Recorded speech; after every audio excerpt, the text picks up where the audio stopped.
Hello, welcome to the Her Handmade Hustle Unplugged podcast. I'm Joanne and my podcast is for all the creative women out there who have a small business of their very own or who want to start one doing something that they absolutely love and they're good at. Something that you were born to do. Well, I'm here every Wednesday to talk all about the things that we encounter as female entrepreneurs and as women. So even if you don't have a small business, you still might find some of my episodes, the things I talk about, entertaining. There's everything in between running a small business, having kids, juggling life and all its challenges. I cover it all. So you might enjoy the episodes regardless of whether or not you have a business. But hopefully I give you some helpful information, some tips, and also allay some of your fears and provide solutions to some of the things that maybe you're worrying about as the owner of a small business. Because let's face it can be pretty scary, can't it?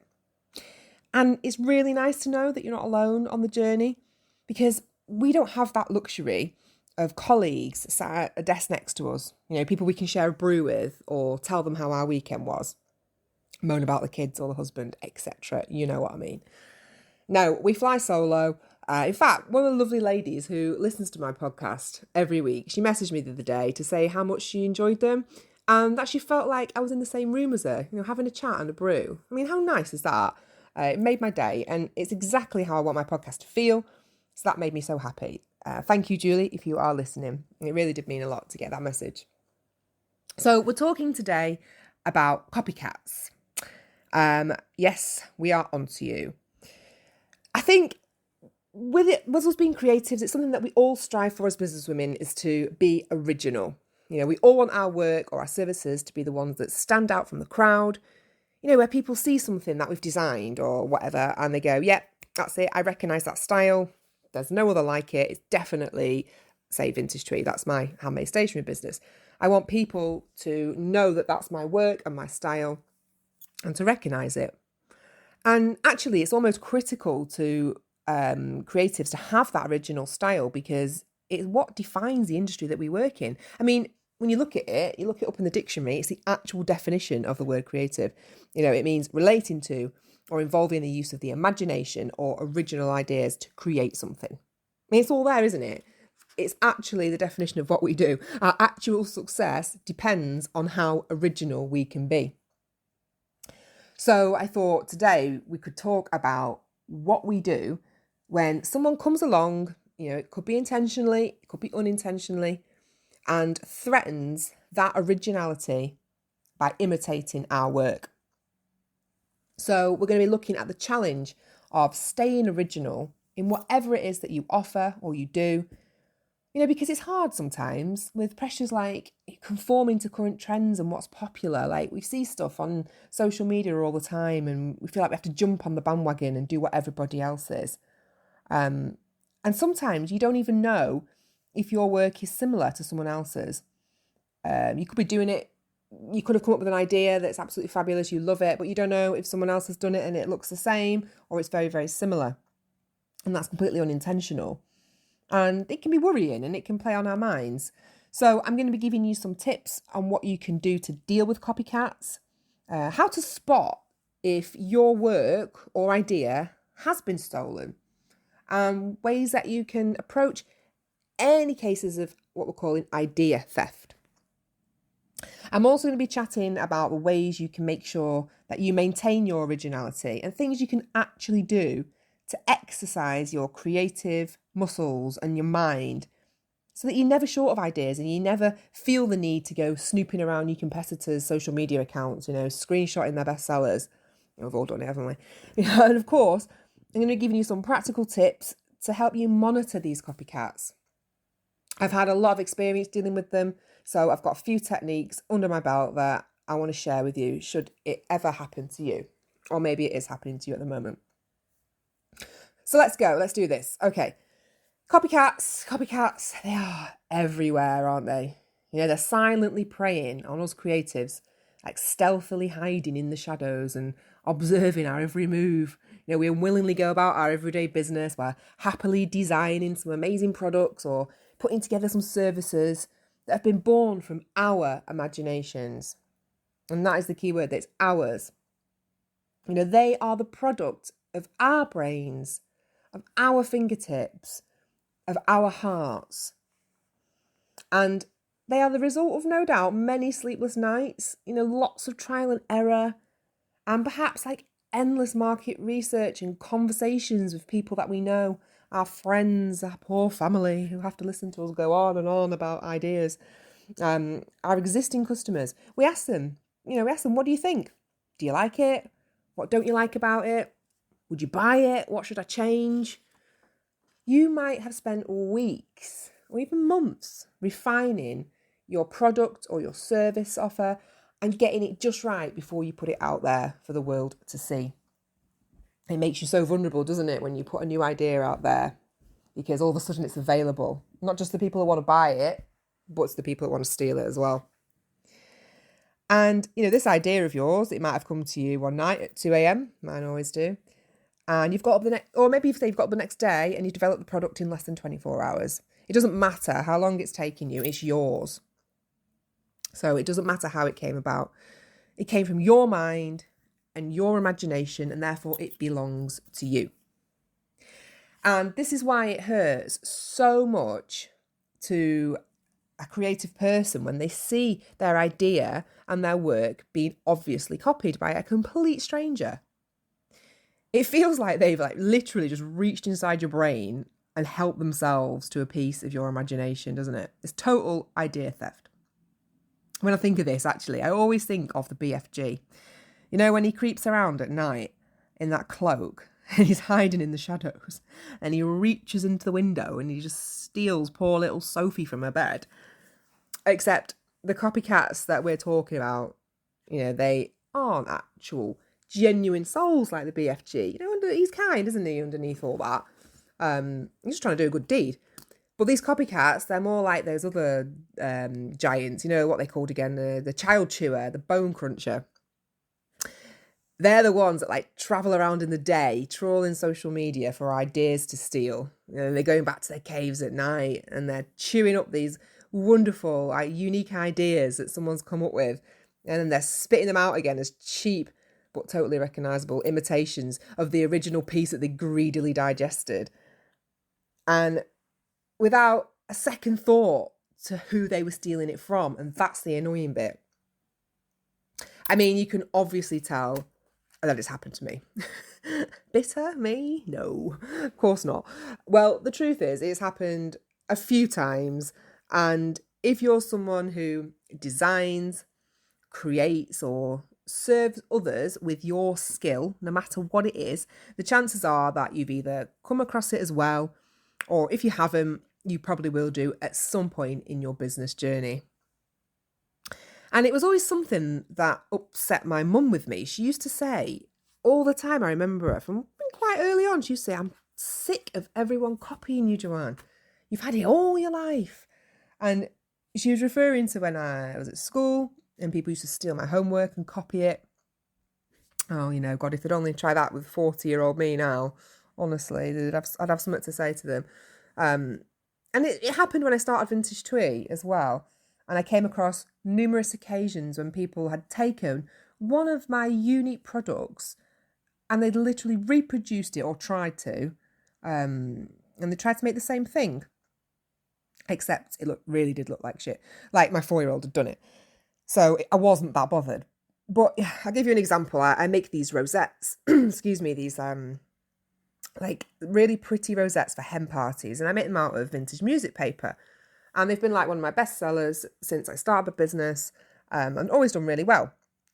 And at the time, they were totally unique. There was nothing else like there. All the elements that made up this rosette were from my imagination. I put them all together. The way I did the lace, they featured some pearl embellishments, the ribbon on them, even down to the music sheets and the style. Everything came from my brain. And they did really well. And I woke up one day, a few months later, after I'd released them, to find a photo on Google of the exact same design of my rosette, right down to the position of the lace, the font, the embellishment. So it was quite obviously a copycat case. It wasn't an accident. And then this person was also selling them at like 5p less than mine. I mean, they were bloody awful. Like, you could see the lack of workmanship, like the visible blobs of hot glue and all the stringy bits of glue dangling from the products. They're not even taking them off before they photographed it. The embellishments weren't stuck on straight. The text in the middle that said where I put bride to be, that wasn't straight either. It was shoddy. It was shoddy workmanship. And even though it did look shit and clearly wasn't a threat, it was like my first case of experiencing a copycat, and I was so upset by it and offended as well. It's a real punch in the gut to us creative types. We pour our hearts and souls into an idea that started in our brains, and we brought it to life into a real, tangible object, for it then just to be stolen and passed off as someone else's creation. They say that imitation is the sincerest form of flattery. Well, not to us, it's not. It's just bloody annoying, it's insulting, and it's disrespectful. We're not talking about buying the same top here as your best friend because, they look so good in it that you also want to look like that. That's not idea theft. That's flattery. God, I love it when someone goes and buys the same clothes as me because they think I look good. I mean, I don't think it's happened to me for a while now, since most of my clothes are about 20 years old. And the actual shops that I got them from don't even exist anymore.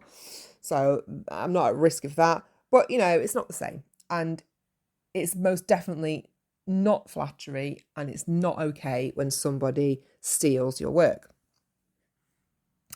So let's look at us as business owners. The ones who are designing a new product or a service, we want to make sure that we are producing an original idea or concept, and that we're not stepping on anyone's toes or disrespecting another businesswoman who's just there trying to make a living like we are. Well, it's something that scares a lot of people who work for themselves. This thought of getting into trouble because they genuinely didn't realise that there was something else out there similar to what they had just developed. Because, it's tough, isn't it? Everything seems to have been done before, like a million times over already. So even if you only have a new idea, you think, oh God, well, what's the point? Everybody else is doing it. And it's bound to share similarities to what's already there, because there's only so many ways you can do something. So there are a few common challenges, including this one, that we have to navigate through during this process of trying to stay original. So there's already a lot of something, like we've said, and there might be something that you want to do, and it's just really prevalent in your industry, so it just seems really impossible to put a different spin on the idea. And that's a huge one. Another challenge is that sometimes we develop a product or an idea that has got unintentional similarities to another because of industry trends and influencers. If you've got any children within earshot of this podcast, just like pause it and get rid of them, because I'm just going to tell you about one of my popular products, which is Letter from Santa. So it's a little warning just to get rid of them at this point. But basically, this is a really good example of this. So I make these letters from Santa, which are all personalised to the children's name, down to like their best friend, their hobbies, so it looks like Santa has written to them and, filled this letter with all this exciting information. And, it's fabulous. They absolutely love receiving them. It's one of my best sellers. Well, there are millions of them out there, and I only brought this out probably 2 or 3 years ago, and there were still loads of them in existence. I did it because I put my own spin on it. It's the sort of thing that's saturated at Christmas time. So when I developed mine, I made sure that it had lots of different elements than the other ones had. Yes, essentially it was still a letter from Santa, but I added graphics that I'd designed, wording that I had wrote and come up with myself, personalised features that no others had. Like I say, it featured their best friend's name, where they lived, their hobbies, all kinds of things. Yes, everybody was doing them, but mine were different in some aspect. One thing that I always do, whenever I'm thinking up a new idea or a new product, I tend to avoid researching it on Google before I do it. And the reason that I do this is because I don't want to get influenced from what is already out there. And I've always done it actually. Whenever I've made a new product, I've never done, I'll say not the market research, but I've never looked at what's already out there, because I just want to do it from my own imagination and see what I come up with. And it's one of my ways that I sort of keep original and stay original, because I know that then it's come from my brain and it's not been influenced by anybody else or their work. Another common challenge that we can face when we're trying to stay original is this pressure to conform to these particular styles and themes that are trending and that are out there. Because, you think everybody else is doing it. You've got to jump on the bandwagon as well so that you don't miss out. And then your stuff just looks unoriginal and like every other single one out there. And I think when we find ourselves in this position, we need to take a really deep breath and think about the importance of originality and what it means for a creative entrepreneur. We don't have to actually jump on any trends if we don't want to. In fact, we need to be setting our own trends. Originality is just so important for our identity as a brand, because it's what makes us stand out from all those others. Our style, our ideas, and our own concepts. And it actually fosters customer loyalty, because your work, it can be spotted amongst all the others easily, which is ultimately what we want. We want our own unique identity that people know and that they love, and that doesn't conform to what everyone else is doing. Don't be the sheep, be the shepherd. Lead the way and be so different that others can't copy you and get away with it. And I think that's the key. So let's talk about how we deal with copycats. This is the fun bit, okay? So as I said before, if it's happened to you, then you know that it can be quite hard to control your emotions, can't it? When you see your hard work being blatantly copied by someone else. It's like an instinct inside of us, like with your baby, you're there to protect it. Nobody is going to take it away from you or harm it. So your blood starts boiling. You instantly want to get on the computer, send them the nastiest message possible, threatening to destroy their name, so they're eventually forced to exile the country and never dare to show their face again. Or maybe that's a bit dramatic, but you know what I mean. It makes you so mad. So what do you do if you suspect that your work is being copied? Well, if you're anything like me, you'll probably type out that angry email to the culprit. You let all your emotions out, you'll get it on there. And then you read it back and you discover that really you can't possibly send it. No matter how pissed off you are, you'll end up with the police probably knocking on your door if you press send. So you delete it. Okay. And that leaves you with 3 options. 3 things that you can do to deal with these annoying copycats. Right, so the first one is confront them, but only when your anger has subsided. Now, I would recommend sleeping on it and probably doing it the next day, like when your emotions are less raw. It's like anything really, isn't it? Sometimes our reaction to an unexpected situation isn't always a helpful one, and we can just end up making the situation worse. It's like I say to my little girl, if we have an argument or something's upset her and she has a massive meltdown, I try not to talk to her about it on that day, because she just can't. She's too upset. She's past that point of being able to rationalise and talk to me. So I find if I let her sleep on it, I sleep on it, all the emotions have died down, we revisit it again the next day, and I normally get to find out what it is that has upset her. And it's much easier to resolve the situation when you're calm, as we know. So if you're going to approach the person in question, I would wait it out, wait for those emotions to die down, and maybe gather some evidence. Screenshot what you've seen. And then you can send them a little bit of a warning email. So it doesn't have to be nasty. It just has to be kind of firm. And you can say something like, it's been brought to my attention that this, say, image doesn't belong to you, or you've used this design without consent, etc., depending on what it is that they've stolen.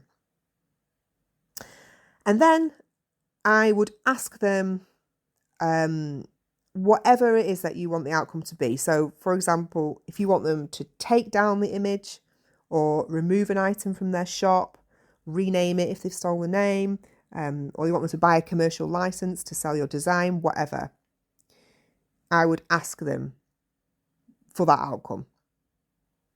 And then thirdly, I would give them the chance to respond, which, they should do if they are genuine business people and it was done by pure accident. There's one example that happened to me probably about 3 years ago now. I developed a new product. Again, didn't research it. Probably in this case, maybe I should have done. But I just thought it was a great idea.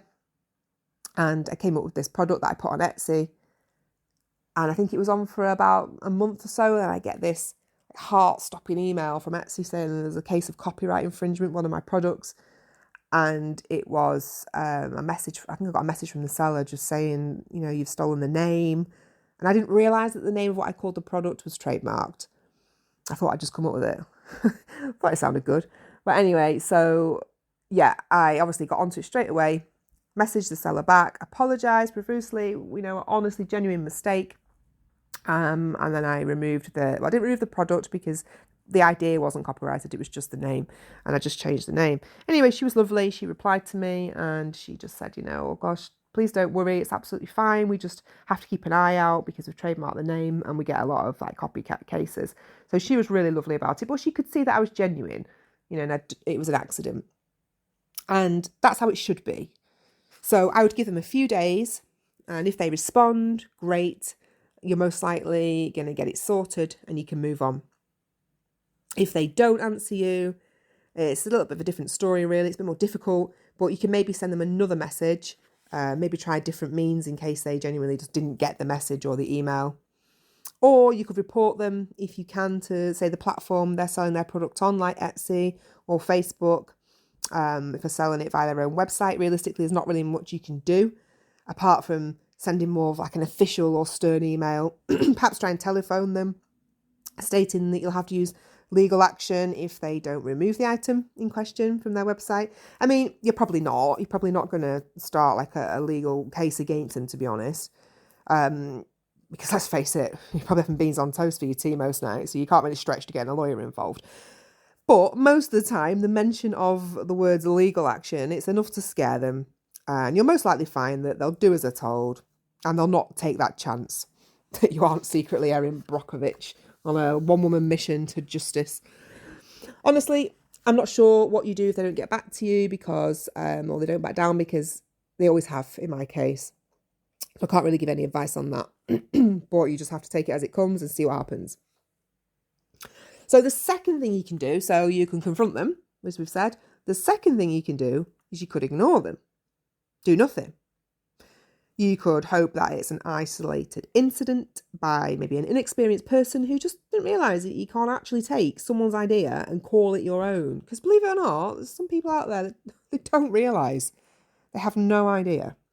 It's like all these people that are creating Frozen stuff or licensed Disney products. You can't do it. It's not your name. It's not your brand. And you will get in trouble. Oh yeah, everybody else is doing it. It's fine. No, it's not fine. If you didn't think it up, it's not yours. So it depends on whether or not you can be bothered with the hassle of contacting them, how much it actually means to you, what other stresses you've got going on in your life, if it's worth the mental strain. I mean, if you're anything like me, I'm guessing that option 2 is probably not going to suffice and you're going to want to do something, even if it's not launch an all-out war on this person or a planned attack on the imposter. So that leaves you with option 3, which is a happy medium, and it's good for less confrontational people among us. And this is what I like to call becoming their frenemy. So it's becoming that person who pretends to be their friend, but in fact, you're their enemy. That's just the way it is. They've copied you, so they're not in your good books. I'm not saying lure them into a false sense of security and then plot to kill them. I'm talking about letting them know that you're watching them. It's a bit creepy, I know, but it works, trust me. So follow them on social media. Like a few of their photos, comment on them, whatever. to get their attention, just so they can see that you're sniffing around. Because if they have copied your work, deliberate or not, they're going to know your name. They're going to know your business name. And they're probably going to shit themselves when they see that you're their latest follower, or you've commented on their post. They're thinking, oh God, she's watching me. And they might just stop what they're doing. So it's a really good way of making your presence known if you don't want to, or maybe you don't feel confident enough to approach them directly.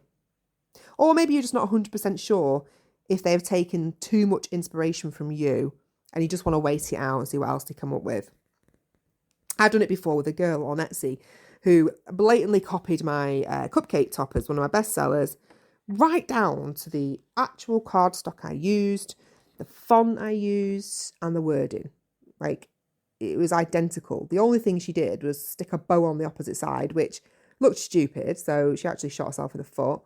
And then she undercut me, by 5p. So again, what is it, about 5p? So it only made it more obvious that she was copying my designs and trying to compete. So what did I do? I went on the Etsy shop and I ended up favoriting her shop. And surprise, surprise, she disappeared. She probably saw, Vintage Tree favourite your shop, and then she's just gone, closed down. So just like that. It just shows you that that's what they were doing. They knew that they were copying your work and you were onto them. So let's talk about what we can do to maintain our originality then, so that we never feel the need to look to others for inspiration of what we could or should be designing or offering. But instead, we need to feel confident, don't we, that we've got our own unique style that you can nurture and develop. And therefore, you don't need to Google what everyone else is doing to get some ideas for your next product or service. And I think one of the biggest things that you can do to encourage this creativity and this originality is to do other things, like other creative things. So set time aside to enjoy some personal projects without that commercial pressure. It's like anything, isn't it? When you feel forced to do something, it just doesn't come natural. I remember when I was little and it was my birthday, my sister's birthday. And I always felt like my parents ruined the fun on my birthday by forcing me to ring around every family member to thank them for their gift. It was like, have you phoned so-and-so yet? Have you phoned whoever? No, I'm playing with my toys. I'm 7, 8, but they were so big on manners. That's something that was the first thing we had to do, was ring around and say thank you to everybody. And it's not that you aren't grateful.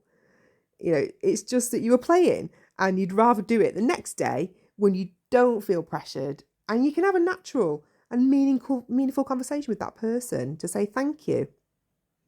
And I think it's the same for us creatives. If we feel a pressure to come up with something because you need to sell some stuff quickly, the bills are mounting up, you've got stuff to pay, or you want to beat your competitor and get something out there before them, we're probably not going to enjoy the process and we're not going to reflect our true style and our originality. So we actually need to do other things, other creative projects that we aren't selling, just something that we enjoy doing, like a hobby.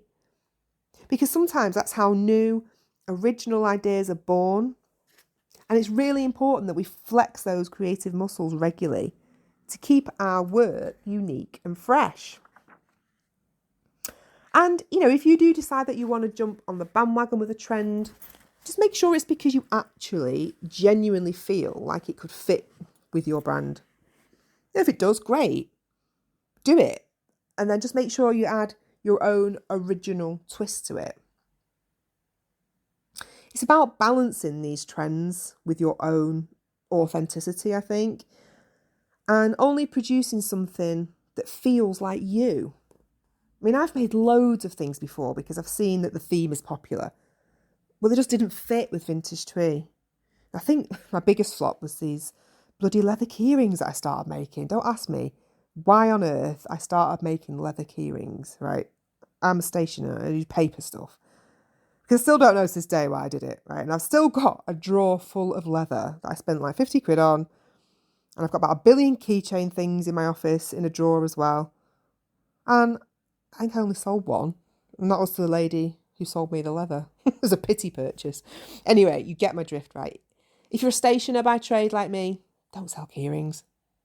Unless, of course, you're good at it, which I evidently was not.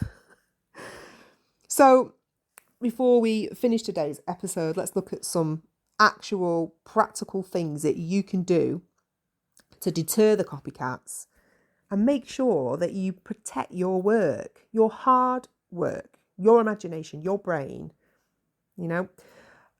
Obviously, you could look into trademarking your designs. Honestly, I don't know enough about that to advise you on how to do it, how much it costs, how easy the process is. I don't think it's that easy or cheap, if I'm honest.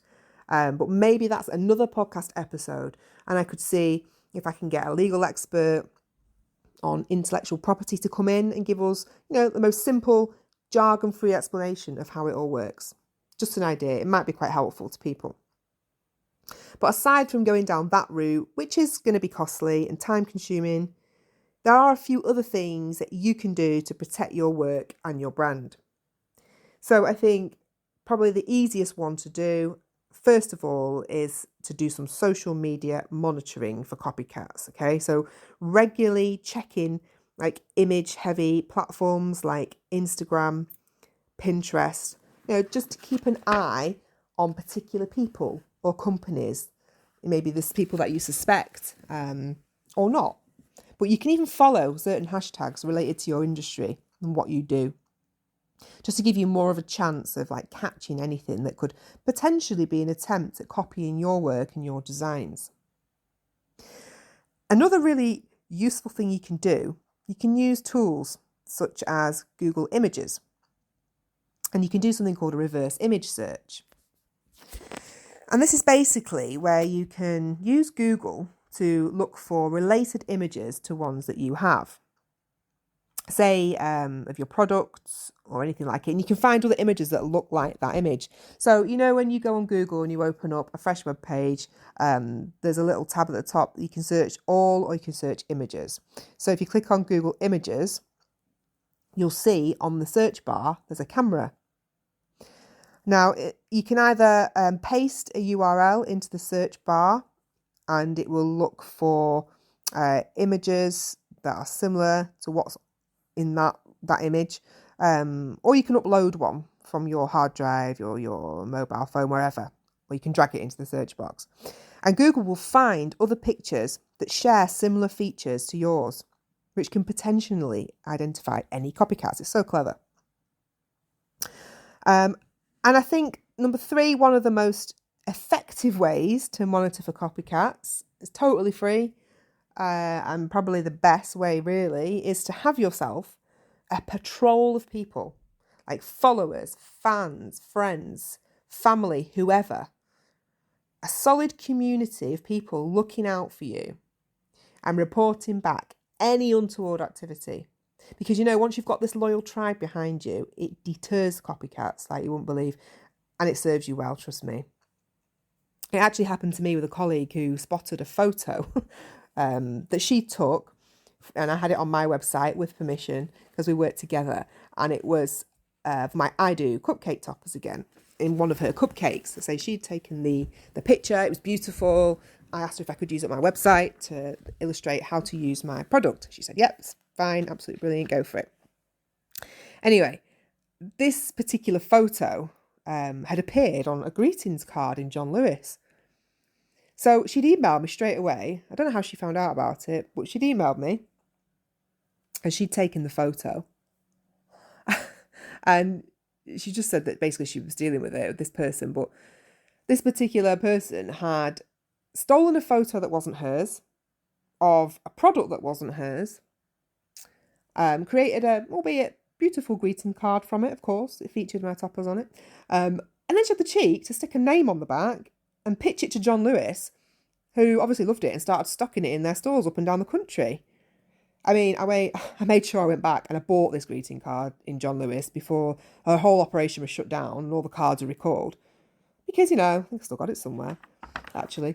But despite the whole copyright infringement stuff, it was pretty cool seeing my work in John Lewis. So yeah, having this tribe of people out there that are looking out for you, that know your stuff, are familiar with you, it will serve you really well. Many people have got my back when it comes to my products and have messaged me and said, oh, were you aware of this? It's really, really handy. So yes, don't underestimate the power of people. All right, so let's recap what we've talked about today. We know it's a challenge to stay original, especially in the creative industry, but there are things that we can do to ensure that we maintain our originality and we keep our work unique. Copycats, unfortunately, they're an occupational hazard. It's about being one step ahead of them, making your presence known, and taking the appropriate steps, whether it's legal or ethical, to deal with them. It's important to set time aside to enjoy some personal projects to help exercise our creativity without the commercial pressure of having to design something or offer something that we're going to sell. And remember, building a community who love what you do will foster loyalty, and they will patrol for copycats for you, and they will bring anything suspicious to your attention. If you've been subjected to the curse of the copycat, or copy TWAT, as my husband referred to it when I asked him to think of a title for this episode, obviously not going with that one. But yeah, that's what he called it, and he's not wrong, to be fair. I would love to hear your stories. If it's happened to you, tell me. Leave a comment on this episode under the review section. Let me know what's happened. I'll reply to you. I'll reply to you personally. If you need advice or anything like that as well, if it's happening to you at the moment. There's loads of things that, can stop us from feeling confident when it comes to our business, but we don't want to let these copycats ruin it for us. We shouldn't be afraid of them, okay? What we're doing is our own work and we need to be proud of it. Let them live their life. Get on with whatever they want to do. We'll deal with it if we come across it. But don't let it stop you. Before I finish, also, just to let you know, I have a new website. Long story, I had to redesign the Her Handmade Hustle website because my website builder was no longer in existence. So I had to do a new one, which has been a right headache, but it's live and I'm really proud of it and I would love your thoughts. So if you can have a look for me, it's www.herhandmadehustle.co.uk. Let me know what you think, if it's easy to navigate, if you like the layout, just, if it's easy. I just need to know what you think of it. And you'll also find all of my services on there for anybody wanting some one-to-one help with their business, including the new WhatsApp support service. Go check it out. It's amazing. I'm here at the end of a text message, me, real person. If you're stuck on anything to do with your business and you need some help, it's like having your own personal business coach in your back pocket. And it's like 19 quid a month. You can have me for 1 month, you can have me for 6 months, whatever you want. I mean, I paid 19 quid last night in the pub for 2 drinks and 2 bags of crisps. It's ridiculous. So yes, please do check that out. That's all for today. Thank you so much for listening. As always, please rate and review this episode if you can. It really, really helps me. And I think last week I actually made it onto the Apple podcast charts. I was like a number 100 or something in entrepreneurship, which is amazing. I need to get a bit higher up. So as many reviews and ratings as you can would help me so much. Join me next week. I'll be here again next Wednesday talking about God knows what. I haven't decided yet. But I will be back to answer any questions that you have as well. If there's anything that you want to ask me, drop me a DM on my Instagram page or you can email me to herhandmadehustle@gmail.com. Thank you so much for listening and I'll speak to you next week. Bye for now.